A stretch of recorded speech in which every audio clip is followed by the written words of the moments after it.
there's a broader point here, I think, that, we didn't really address the start of the championship because we were going for the three-peat, and there was a grand slam on the line and it was all hands to the pump and let's go after it. And when we lose last week, suddenly people pivot away. And there are a few valid points about this team going forward.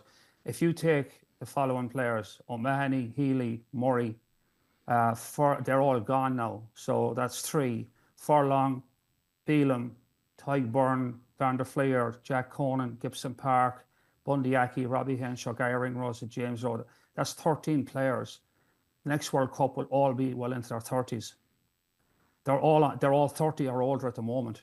So there's going to have to be a look at now after this championship is gone, but we're just 2.5 years out of a World Cup, and that team can't go to the World Cup as it sits. There's just too many old guys in it. I expect that, but I think that like they did that with Johnny Sexton the last time. I expect when we get to the World Cup, the team will be pretty similar to what we see this Saturday. I don't think there's that much obvious talent ready to break through and take a green jersey. The problem with that, Will, is that you look at the age profile. Tyke Furlong will be 34, Finlay Bealham will be 35, Tyke Byrne will be 35, Van der Fleer will be 34, Conan will be 35, Gibson Park will be 35, Bundy Aki will be 37, Robbie Henshaw will be 33, Gary Ringrose 32, James Lowe will be 35. Like, those numbers are not great numbers for a World Cup. And that's, if you include the three boys who stepped away, that's 13 of our regular Saturday 23. So it's over half the team are going to be the wrong side of 30 substantially.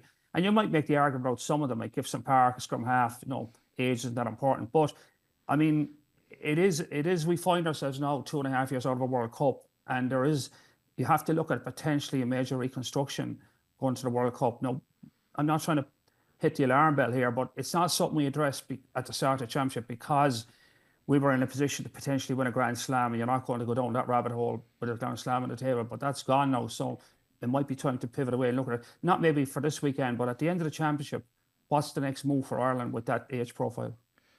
They're very stark numbers when you outline them like that. Even England in 2003, they had a couple of old stagers, but I don't think even their team was quite as old as that when they got to the finish line.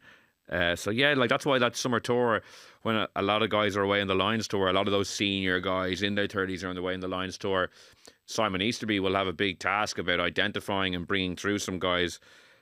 Cian, like, it's funny because Eddie listed through so many players there, and when you hear the age they will be by 2027, I know we've kind of tried to put a moratorium on World Cup talk for the most part, but what strikes me about that list of players is more so that there's no obvious, as I can see, there's a couple of guys maybe, but there's not that many obvious contenders to come in and take up the mantle from some of these people. Like, obviously Joe McCarthy's not starting this weekend, maybe slot him in for Tyke Byrne. Jamie Osborne's a coming guy in the centre, but there's a lot of other positions where Ireland don't have ready-made depth, quality to replace the impact a lot of these players have made.